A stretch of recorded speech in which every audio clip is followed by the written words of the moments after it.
हिमांशी राठौर और आप देख रहे हैं नेक्स्ट 9 न्यूज। महाराष्ट्र के सियासी संकट में अब एक और नया मोड़ आ चुका है, जहां एक तरफ 17 फरवरी के दिन चुनाव आयोग ने अपना फैसला सुना दिया। शिवसेना पार्टी का नाम और चुनाव चिन्ह मुख्यमंत्री एकनाथ शिंदे के हवाले कर दिया गया। ऐसे में देखा जाए तो अब शिंदे गुट तमाम प्रॉपर्टीज और फंडिंग पर भी कब्जा करने के लिए तैयार हो चुका है। यहाँ पर देखा जाए तो पूर्व मुख्यमंत्री उद्धव ठाकरे के गुट और मौजूदा मुख्यमंत्री एकनाथ शिंदे के गुट में लगातार जुबानी जंग छिड़ी हुई है और साथ ही साथ यहाँ पर दोनों ही गुट एक दूसरे के खिलाफ मोर्चा खोलते हुए भी दिखाई दे रहे हैं। चुनाव आयोग ने जब से अपना फैसला सुनाया है तब से लगातार उद्धव गुट में हड़कंप मचा हुआ है और उद्धव ठाकरे अब सुप्रीम कोर्ट की तरफ एक बार फिर से रुख कर चुके हैं। आपको बता दें कि आज सुप्रीम कोर्ट ने अपना अहम फैसला सुना दिया। सुप्रीम कोर्ट ने आज मंगलवार के दिन फैसला ये सुनाया है कि अब उद्धव ठाकरे ने जो याचिका दाखिल की है उस याचिका को स्वीकार कर लिया गया है और अब इस याचिका के तहत सुप्रीम कोर्ट में सुनवाई भी की जाएगी। आपको जानकारी दे दें कि 22 फरवरी की शाम तकरीबन 3:30 से बुधवार के दिन सुप्रीम कोर्ट में इस मामले में अब सुनवाई शुरू हो सकती है। ऐसे में देखा जाए तो उद्धव ठाकरे की तरफ से उनके गुट के अधिवक्ताओं ने यहाँ पर अपनी दलीलों को पेश किया जजेस के सामने। उन्होंने क्या कुछ कहा ये आपको बताना चाहेंगे।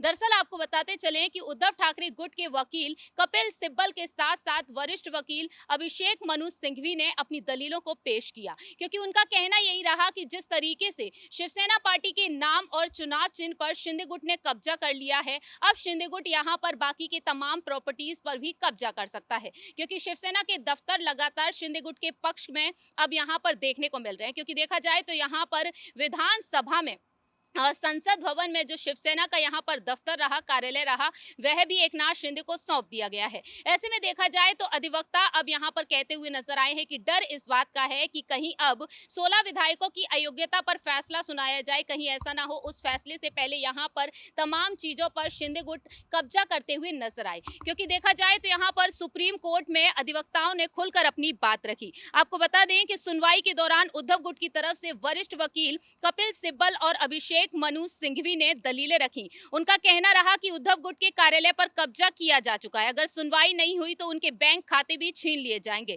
सिब्बल का कहना रहा कि चुनाव आयोग का आदेश सिर्फ विधानसभा के 33 सदस्यों पर आधारित है। दरअसल चुनाव आयोग ने अपना ये फैसला सुना दिया है जब से तब से लगातार यहाँ पर कहीं ना कहीं उद्धव गुट में डर है कि कहीं ना कहीं अब यहाँ पर प्रॉपर्टीज को अब उनसे छीना जा सकता है। लेकिन यहाँ पर आपको अहम जानकारी दे दे कि हर राजनीतिक दल के लिए एक बैंक अकाउंट होना जरूरी है और यही यहाँ पर वह अपने फंडों को रखती है और इसी फंड के इलेक्शन कैंपेन के साथ पार्टी के अन्य खर्च को पूरा कर सकते हैं। इस पर पार्टी का नाम और चुनाव चिन्ह होते हैं। यदि शिंदे के पास ये फंड और यहाँ पर ये तमाम चीजें चली जाती हैं तो उनके पास यहाँ पर इसका कंट्रोल होगा। खबरों की माने तो शिंदे खेमा अब बैंक अकाउंट के साथ साइनिंग अथॉरिटी को भी बदलेगा, वह पार्टी के फंडों को अपने हाथ में लेगा और राज्य विधानसभा में पार्टी के दफ्तर पर भी वह कंट्रोल करेगा। लेकिन दूसरी ही तरफ देखा जाए तो यहाँ पर शिवाई ट्रस्ट जो है कहीं ना कहीं अड़ंगा बन सकता है। आपको बता दें कि शिवाई ट्रस्ट के यहाँ पर मुखिया हैं सुभाष देसाई